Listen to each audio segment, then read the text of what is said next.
Hello and welcome to The Regulars. I am your host, Bill Henning. With me is my other regular, Chris Krause. Say hi, Chris. Hey. We have two very special guests, a normal to the podcast over a couple of drinks. Mr. Chris Burch. Say hi, Mr. Chris Burch. Yo.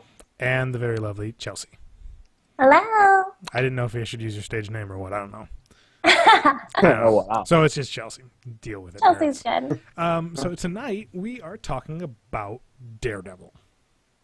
Yes. Yay. Yes, we are. And I bet you never would think that four nerds would get on to talk about the 2003 awesome film starring But we gotta say, Michael Clark Duncan. the best. And what's his fuck as Foggy? Yeah, they were both just, I thought they were great. So They were. That's all I They have were to say. amazing. That's Yes. the end of my night. Wait, who is Foggy in that? John Favreau. John Oh. Favreau. Okay. I forgot about that. Wow. Okay. Yeah. So after that little Vietnam flashback, So we're talking about the one that hit yesterday on Netflix. And okay, first initial reaction, Krause. This is first initial reaction. It's easily the best superhero TV show I've ever seen. It's what Arrow wants to be. It's what Gotham never will be. Burch coined that term. Yep. Over there, taking it from him. So- So I can't take credit for it. It's So we can steal more time from Chris Burch. Chelsea, what did you think? The first. Yes, I feel like it has everything you need in a superhero Marvel TV show. It has, action, it has story, it has wit and humor, and even a little romance. It's good. It's good. And Burch. holy shit. Just, I knew superhero shows could be this good, but damn it if I haven't seen it yet until now. And I'm like, the first episode ended and I literally started clapping, and I haven't stopped. So that's For me, I made a Facebook status about it after watching 10 minutes of it, and that's pretty much the opening monologue, the fight scene, and the credits, and went, someone arrest Marvel, they're printing money again. Because yeah. Yes. Like they're gonna make a shot of the opening with like the blood going down over like all the statues and whatnot of just money, and it's just gonna be just going all over. it's true. It's so true. now you're all bastards. Because you watched more than what we're going to talk about. We're only talking about the first 3 episodes. Which But is, if you watch this show, you'll know why this is so hard to stop watching the show. Like, Yes. Yeah. this is okay. The first thing before we get into the specific episode spoilers and discussions is I am impressed on the overall quality. Yes. Yeah. It's not exactly movie quality, but it is honestly, in my mind, better than Game of Thrones. It's up there. I would put it up there with a Game of Thrones, a Breaking Bad. Breaking in Bad, terms of the quality, the cinematography, and the Cinematography. attention to Cinematography detail. alone makes Yes. me think it's better than Game of Thrones. It may not have the production quality because they have to they go to Europe and build sets. Yeah. But they use New York in such a way. Yes. It's so good. I don't know if I'll call it better, but it's on par. It's Yeah. that level. Yeah. It's that level where, and honestly, it is. I would say, Sherlock level of like, I feel like I'm watching a movie Yeah, when I'm. Yeah. and they were advertising it as they were like, it's supposed to be like a 13-hour movie, and I could see that being Yeah. It things piece together that way in the plot, which I'm really, really happy about. Yeah, I was just there's one shot in episode 2 Yes. where Foggy and Karen are talking, which Foggy is one of the Bash Bros from Mighty Ducks, and Karen Yes. is that hot vampire chick from True Blood. I will never Interesting use their, backstories. Yeah. never use their real names ever, because if you ever watch the podcast, you'll know. Yep. I'm bad with names, but there's a shot where I think everything behind them is backlit. No, it's just a really interesting shot. I think what I'm thinking about is the episode 1 Murdoch. Matt and Karen are talking in his apartment. And, Yeah. and the big screen's going on. Oh. That scene is beautiful. So beautiful. Okay. Or Yeah. all the different, how red is utilized as a common lighting theme Yes. throughout all of it in subtle ways. Little things No. you realize behind matter red. Yeah, Things yeah, like that. nothing that jumps out in front of you. Yeah. I think the most up in your face red was his dad's boxing outfit, but he says that's really Yeah. red. That's really red. His dad's boxing outfit, the door frame when he opens up to save the little kid, and that's in episode Oh 2. my It's God. red lighting. Yes, all red. There's a part, and this might be later, but where you can see there's light showing through his glasses, and it's like red on his And eyes. it's red. That's in the courtroom scene in 3, right? Yeah, and 3, and then the scene where he's talking to the client in 3 before that, where his glasses actually look black. It looks like they stole every design and style they did for the Sin City movies. And put it in color and didn't make it super super in your face. What's really amazing to me is that it looks like I'm watching a comic book, but I'm also watching reality. It's very. Oh, yeah. I knew it was going to be grittier and more real, I guess, than a lot of the other Marvel stuff. But like they're really making it work and not make it seem like hokey, but also They are. like it's staying true to the comics. But It's staying real true to the comics. It's not like nowhere near Ang Lee Hulk style, but it's subtle in a way that this sounds. It's another flashback. That's another reference. Let's just reference Ang Lee Hulk in the Daredevil movie. All right. This is Nobody's gonna listen to this. This is gonna get weirder. Don't worry, because it reminds me of how the original Ghost Rider was, the Nick Cage one. Lord Almighty. Because they would do this thing where they would do close up on people's eyes, and then another person's close up on people's eyes, and if you watch it from like a filming angle, it looks like a live action comic book movie without being Ang Lee's Hulk.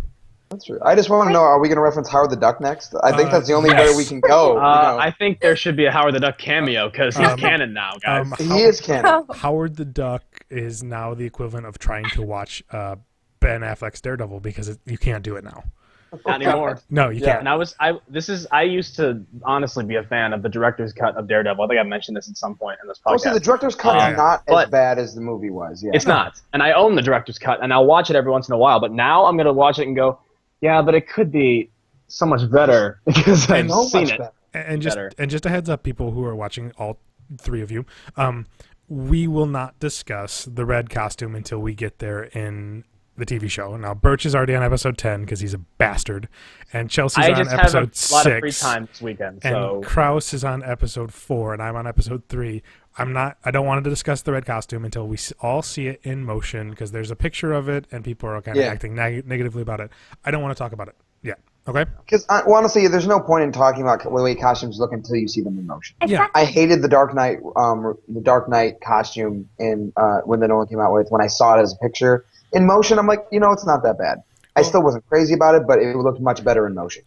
Let's talk about his ninja outfit in this. Awesome. It's so good. I like the simplicity. And I wasn't a fan when I first saw the picture. Kind of what you just said, Chris. But now I'm like, I saw it and I went. The first scene I saw him in it, I was like, yep, this is good. I can buy this. Yeah, it looks so good. Mm-hmm. Yeah, and this looks like the first costume a guy would have who is blind and doing this for the first time in his life. He just puts on some black shit and goes, okay, this will do. But I like that he says it's a work in progress when she asks him. She's like, because we all know. We all know the other one's coming. Right. Yeah. All right. So shall we just crack into the episodes?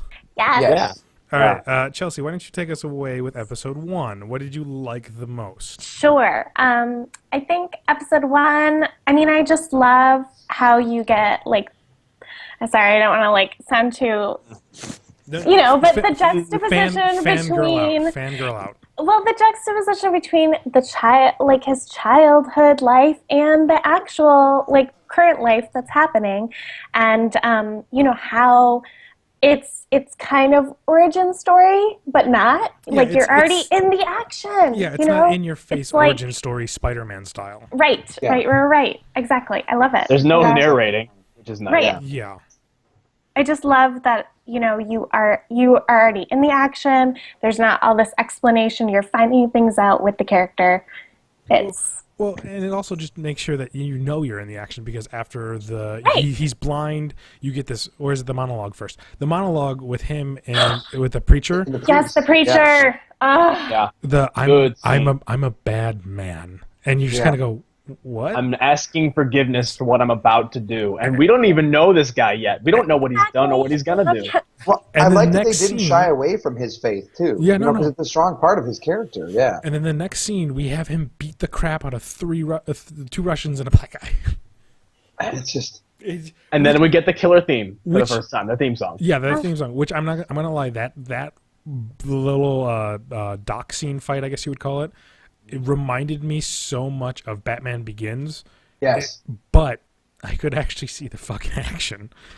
Right. That's See what true. was happening. You could see what was happening. And he's just wearing all black in the middle of the night. I shouldn't be able to see it this much, but I am. And his Right. flips and how he reacts to everything. He's so good. When he like leaps over himself. I didn't know what exactly he was doing, but it looked kick ass, and that's all I cared about. So Just the as a stage combat nerd, and I'm gonna wait until we talk about season 2 Go, to go, really hit on it. Go. But like I'm just this is the when I read that they were taking influence from the Raid and the Bourne Identity movies, I was like, okay, cool. And it is. It's like you feel the punches, you feel the blows, you know. It's so visceral, but it's also still flashy. It still feels like a comic book. Yeah, But and- also like that could maybe really happen, you know. But I'm really glad that they took more out of the Raid than the Bourne movies because we could Yes. actually see the fights. You could see I'm what's going on. excited to Yeah. see things. It's not in your face, real up close.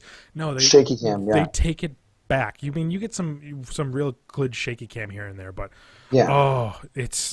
I'm It's really just- excited because we'll get it's into so episode visceral, 2 so- fight scene. Okay. Oh, okay. Yeah. The episode 2, should we wait till we talk about episode 2? We're, or should we we're just gonna talk get about through it? this. Yeah. This isn't gonna run Yeah. a little long because we're covering 3 episodes. 3 episodes. we'll yeah. make this work. We'll make it work. But other things, I guess moving on, you know, I thought the biggest thing that stuck out to me is just this is just a very well put together cast. It's largely unknown, I think, more or less. You know, the guy, I mean, what's it? Charlie Cox was in Stardust, which I loved, but was definitely a kind of a cult movie. Yeah, I didn't know who he was. When I found out about it, I was actually kind of worried because I really love Stardust. I watched it like maybe 2 years ago. In my mind, it's the modern Princess Bride. That's the same It is. vibe and feel for Yeah. it. And I was like, that guy is gonna be Matt Murdock, this kind of hard-edged, almost to the line of Punisher Justice kind of style. How is he gonna? And he instantly put it to rest with how much heart he put in the priest monologue. Yep. I was like, all right, I just have to see him in action, immediate action. We see him It's like it knew any doubts you might have and crushed him. him. Exactly. Now, You can tell. go ahead. You can tell there's this like darkness to him, you know, but he's so lovable and likable and relatable. And even though he's blind, you know, his situation is different than most of us would face, but you know, it's something that's so relatable. He's so real. Oh yeah, and he's so.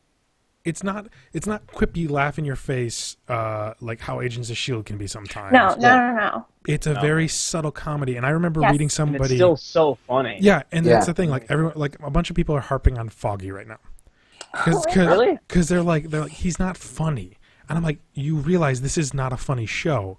He sets himself up to be the comic relief and fails at it and knows that he's failing at it. This isn't just him in the world. This is him in the show. It's a very meta move without being in your face meta like Community does. This is more of he's awkward because that's all he can do.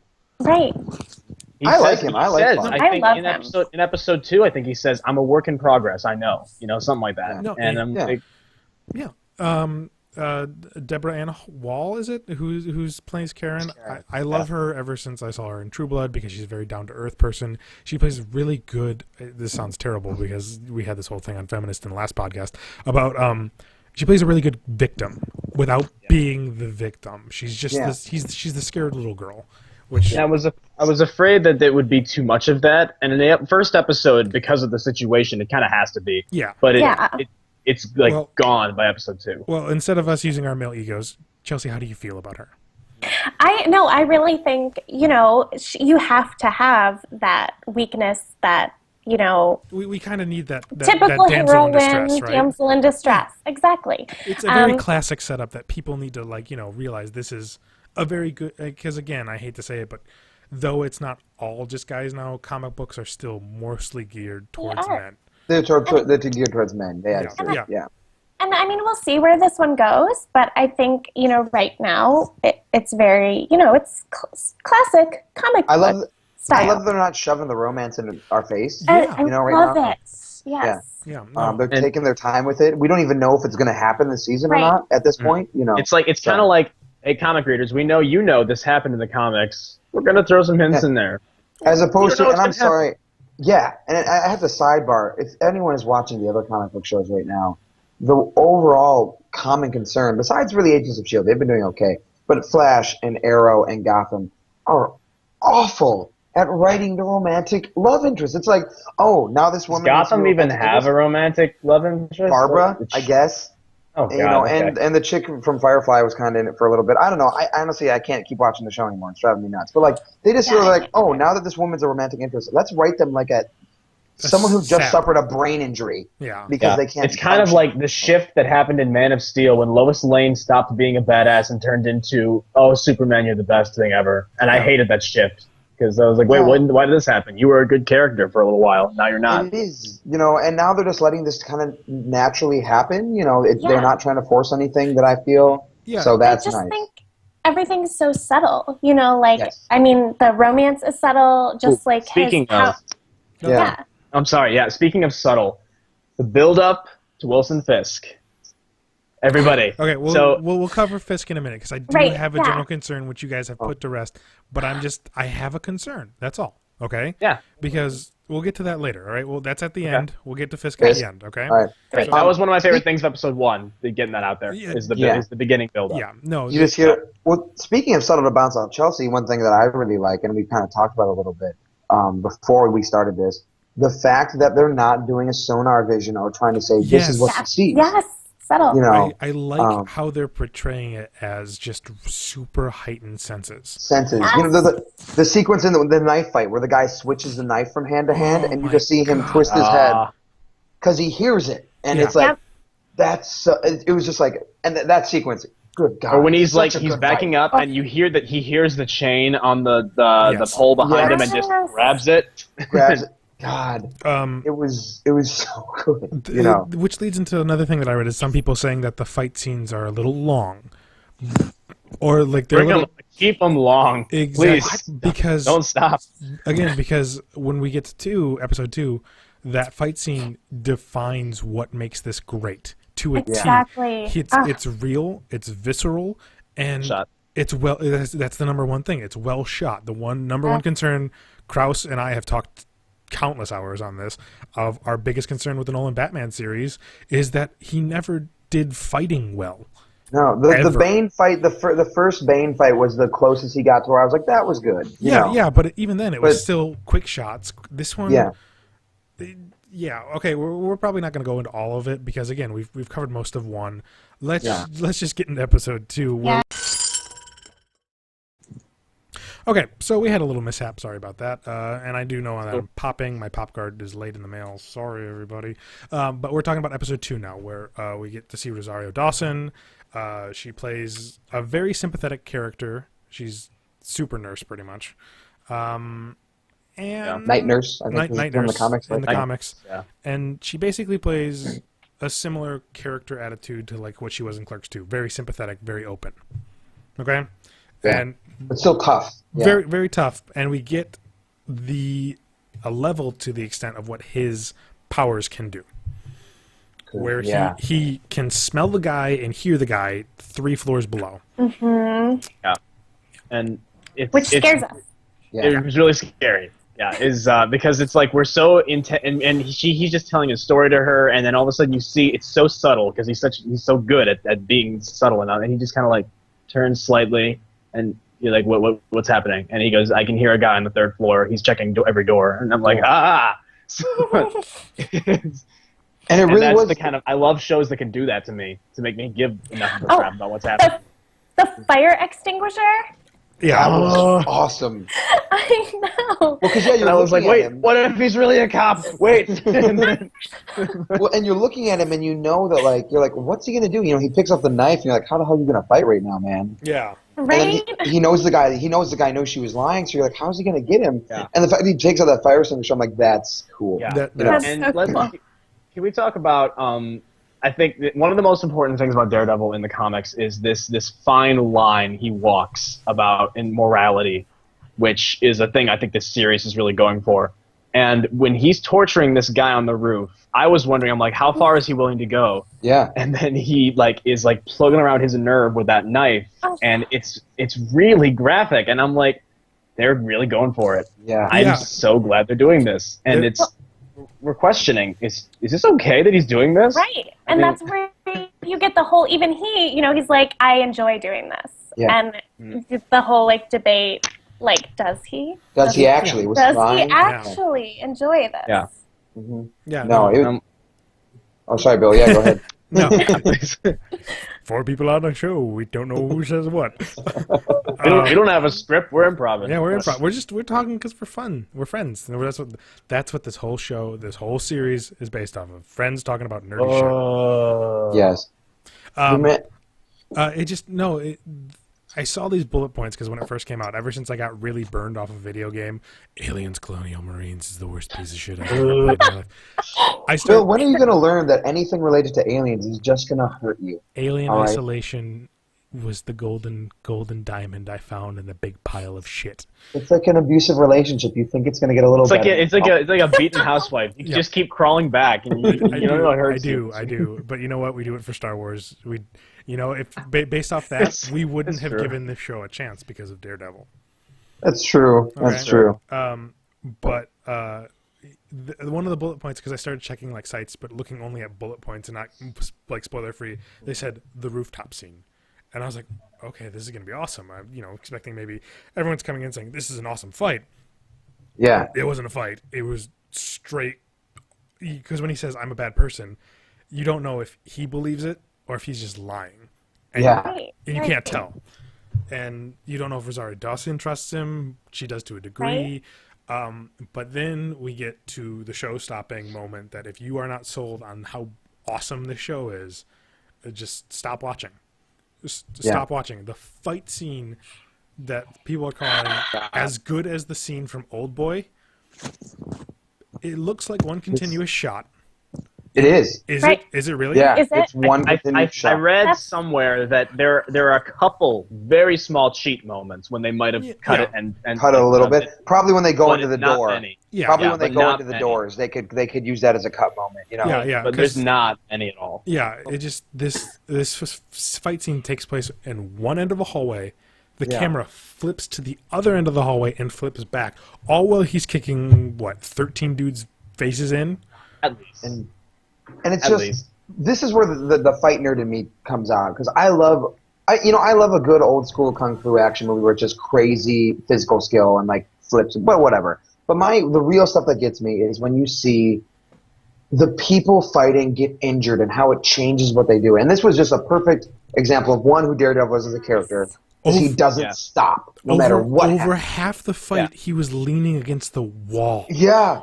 He's leaning against the wall. He's falling down as he's throwing punches, Yeah, and because he doesn't have super strength, he doesn't have endurance. He doesn't have a suit of armor. Can punch. No. He's not gamma radiated. He doesn't have Spider-Man powers. He doesn't have anything. He just beats the ever-living F out of these guys.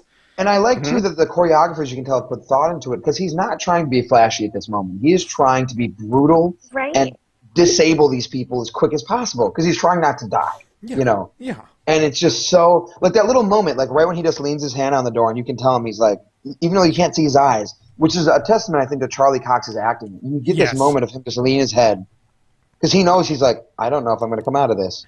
Let's do it. Okay. And it's just it was just such a cool little moment, But God. The parallels between this and the flashbacks are very, very well done, because it's his father. We see his father die, and before he goes down, Murdoch's always get up, and that's this constant thing that's repeated through this episode. It's basically the theme of this episode. Yeah. And he knows this kid. He's got the shit kicked out of him already, but this kid needs him. He has a collapsed lung, 3 broken ribs, 2 knife wounds, stitches up and down his whole body, and he's just this is what I got to do.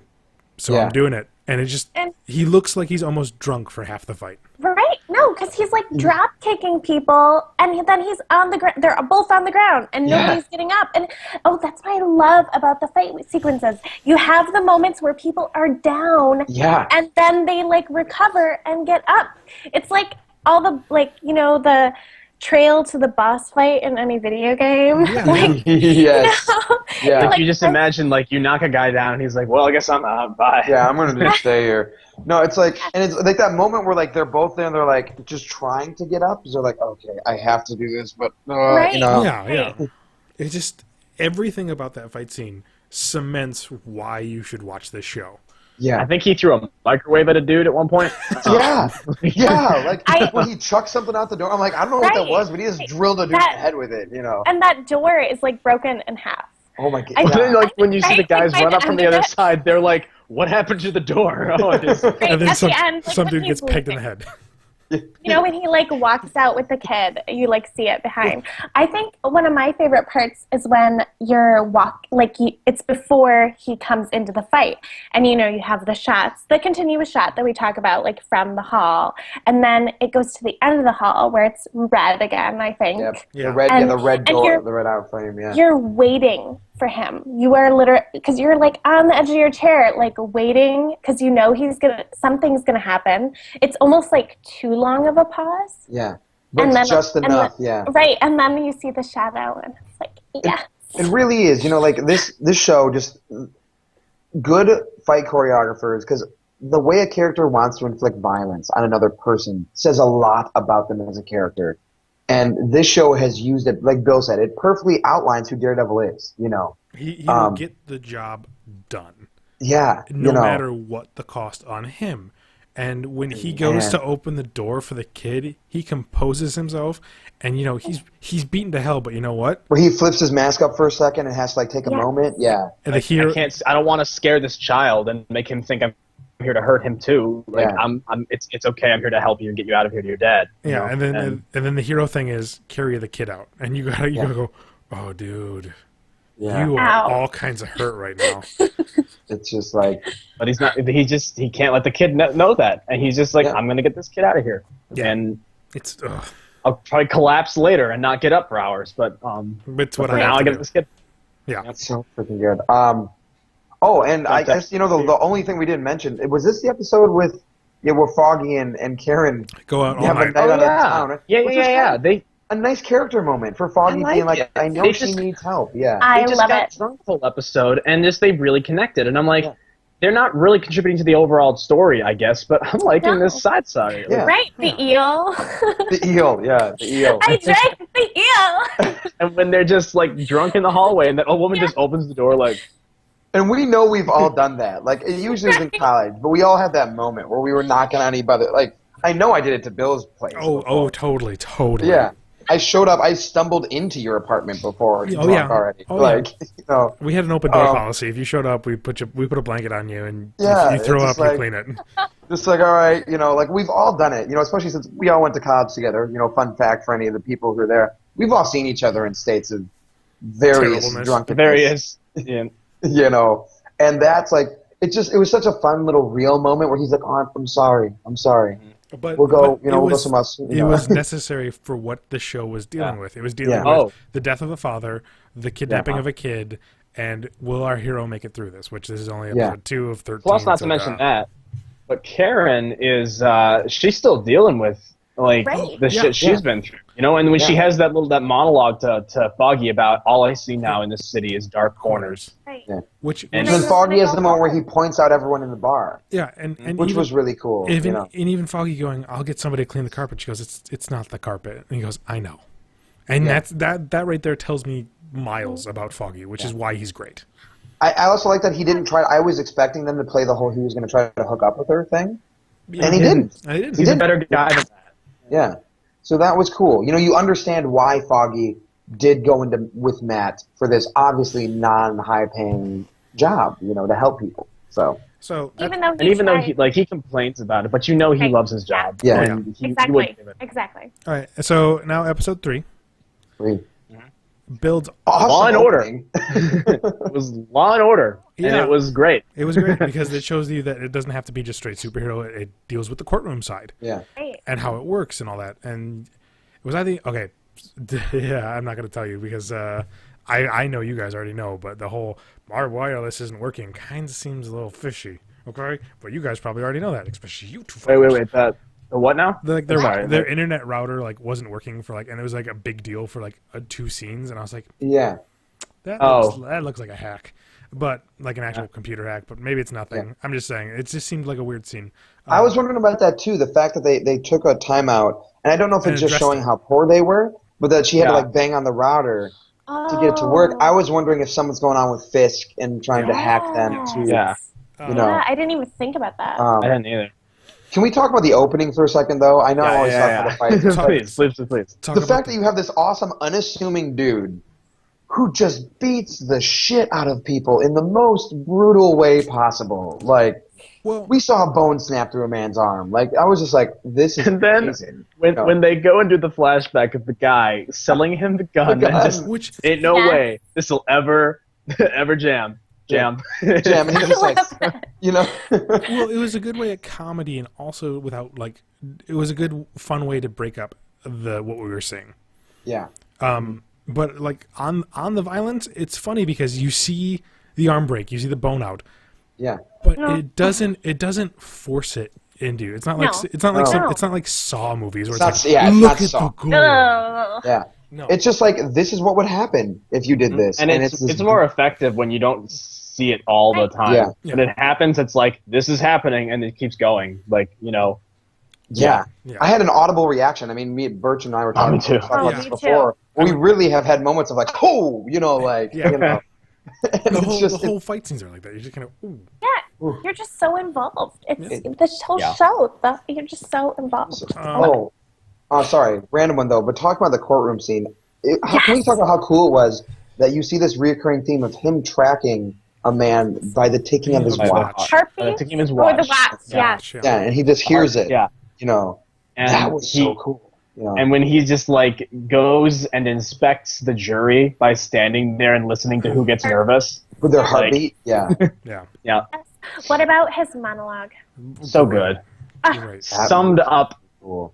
Matt. That monologue was Matt. That just Right? Now, like I don't know if there's much else to really talk about in this episode other than it does a really good Law and Order without shoving it down your face. Yeah. But basically what this gave me was a giant build-up to the man of the hour, Fisk. Mr. Yeah. Fisk, and Let's talk why about Mr. I'm worried about him. And you guys already know. But my problem is if this is such a grand build-up for what it is, the reporter being told that the city has changed, how everybody's reacting, you don't say his name, all the way up to this ending where this badass who could basically be the darker version of Daredevil killing himself because he gave up the name Fisk. That's a hell of a build-up. That's a huge build-up to a character that I've seen literally hundreds of people fail at building up a character and say, this guy's a badass, and then it just kind of Yeah. seems fake. There's only like one movie I know that did it really well was John Wick. John Wick built up John Wick as a badass for like 30 minutes, and Keanu Reeves pulls it off in flying colors. 100%. So I'm just like, oh shit, how are they going to do this with Fisk? But what we got at the end of him is a quiet rage. And I'm just like, I love it. I want more and of the it. first of all, they're using Vanessa. Thank God they're using his wife. Well, not wife yet in the show, but still she's there, The and that's 20-year-old, another it's like a aspect. 40-year-old spoiler. I think we're safe. Yeah, we're good. We're good. Okay, yeah. But Love it. and you see like he's got these little like his finger twisted painting, and Vanessa comes over, and you could see he's feeling something for her, whatever it is, Yeah. and just like, what does this make you feel? And just alone. I feel and alone. I don't like. and everyone's like, this is the guy. This is the we don't speak his name guy. Right? Yes. What's this guy got going on underneath this exterior? Well- and Well, No, go ahead, Chelsea. You go ahead. You haven't talked. from yeah. like an actor's standpoint, though, like how do you like he acts it so well? I mean, even just in that moment, that like silent rage, like that there's something like inside of him like brewing, you know what I mean? Like, I mean, we don't know what it is, you know? Like, we don't know what's going on, but you can tell there's like something going on in there. Yeah. Like, how do you act that as an actor? Like, oh my god. Well, this guy, I need to look so up well. Vincent This D'Onofrio. actor? He's Actor? on. Yes. He was big in Law and Order: Criminal Intent, but also if you like Men in Black, He was Edgar. he was the bug. He was the bug in the first Men in Black. Yeah. Sugar, water. Or But just I wish. What do you think of this painting? Sugar. and it's just, it really is, you know, like this show in general has shown me, you know, just the versatility of actors. Because you look at it, now I will say Criminal Intent shows you that he's a good actor if you go back and watch it. But it's yeah, you take him from the bug to Kingpin and you're like, whoa, you know. And it made me think of, you guys remember the build-up for Kingpin in the 2003 movie? Yeah. And it was like a pan-up of a building and some stupid rap song as you showed him standing there like, I'm a piece of shit badass, and I'm going to break this guy's neck in the first 2 seconds of you seeing me because I'm a badass. And this show doesn't need that. It's it's so far above Much that. better. Yeah. Like it was a shot of a shark in a petting zoo kind of thing, where you go, he's dangerous, but why is he here? Yeah. And Why? Yes. you're just like, why is he here? And you just see, you know, Vanessa go up to him, and you go, oh, honey, don't. Please don't. This is... don't get yourself involved with this man. You just cut your hand and put it in the petting zoo water. Don't do it. It's just, it's fascinating, honestly. You know, the one thing I like too is they're kind of introducing him as like this awkward, at love kind of guy. You kind of feel for him. To do social. He Yeah. doesn't know how to be social. Yeah. Like you actually feel for him a little bit, which is interesting. You know, And it's funny because Wilson Fisk in the comics is always this very big social, like everybody knows and loves me. How very could I well possibly spoken. Yeah, you know. be a villain? And in this, it's like he feels so kind of off, like uncomfortable there, and Yeah. I love that, you know. I really and like that. The vulnerability. He showed Yes. vulnerability, Yes. which was very fascinating. All right. You know. Chelsea, go ahead. It makes him human. It makes him, you know. Yeah. I think that's Which- that's so good about this. I Yeah. mean, all the characters they're so, you know, I was going on and on about Matt with it, but you know, all the characters are so real. Yeah, that's They're real. That's kind of what makes this show better than the movies right now. Is that Yeah. we're getting Exactly. these times where, you know, Captain America is larger than life. Tony Stark has the ego of a god. Right. You know, but this is almost better in my mind than the movies because we have 13 hours with these characters. Yeah. And they're actually doing a good job. Oh, and we have all the references. We have all the references yeah. to the Oh. Avengers. Oh, we didn't the talk incident. about that. How Yeah, can we talk about how cool it is that they took this idea that a massive attack on New York actually helps out these slumlords because they're like, Right. we can build cheap housing, Yeah, which And- is and just profitable. so, Sell it who ridiculous thought about prices. that? Like, you know, Yeah. and Right. it's that one guy who's played by the villain from what is it? Shawshank Redemption. That's the funny thing. When he showed up, I went, "Who the hell is that guy? I know him." And Becky's like, my wife goes, "I don't know." And I look him up. I'm like, "Oh, Shawshank he's the Redemption. warden from Shawshank." it's like he has, Well, and he looks like the he's- same age. You know? He does. He does. I think he is. I don't think he's aged one day. He's aged He's at just all. been waiting for his role in this show. He's great And as this he's weird, just sleazy character, you know.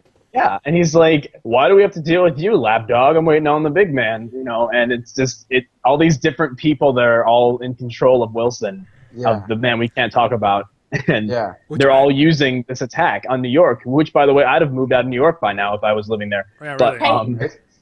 because even the way the woman described it, like, well, it sounded better than death and destruction raining down from the sky and stuff Yeah. like that. So now we call it the incident. Yeah.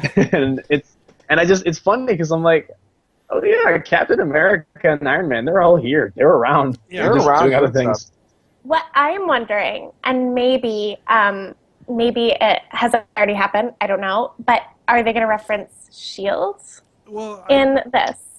I don't- You know, right now, I don't know how far before Ultron this show is. Well, how far after? They said 2 years ago from the incident, so it's around the same time as what Shield's going on right now.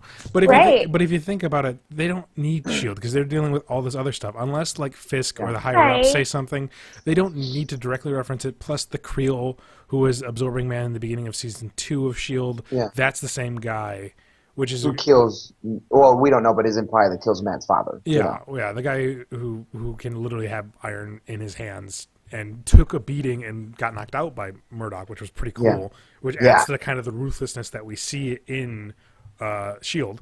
Yeah, and I mean, it would be nice for them to reference Shield or something, but I'd like to see it in maybe a background scenario. Right. Yeah, I don't want to see, no. And my biggest issue right now, because me and Bill have been talking about it, we really like Shield. It's gotten a lot better. But it's honestly, gotten a billion times better.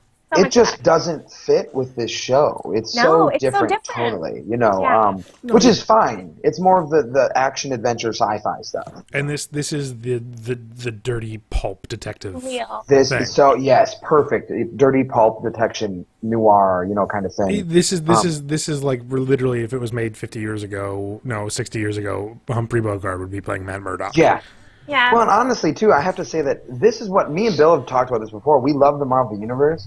It just was lacking any of the, and Marvel is on the whole a little lighter, but it has darker stories. And this is it. Lack that, and this is it. This is dark. It's good. All right. Before we go, because we're running really long here, one big revelation that Matt Murdock actually looks a hell of a lot like Chris Burch.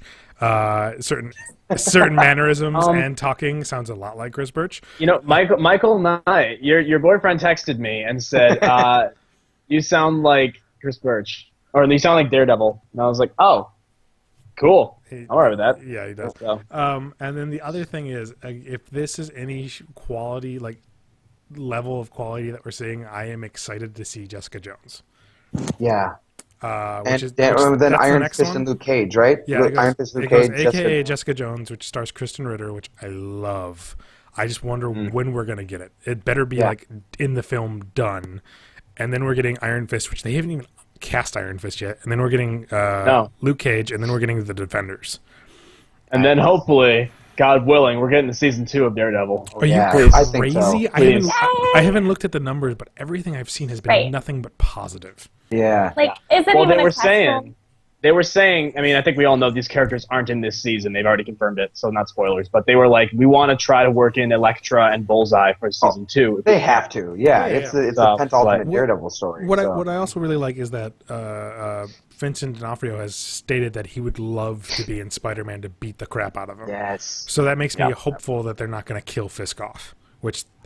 Please don't. Yeah, it'd be kind of shitty if he if he did that as kind of a let's throw him off so they don't know that I die, and B, why would you kill this character already? He's so good. He's so good. Honestly, you use him so much. He overlaps into so many things that I almost hope that he's the villain in the Defenders.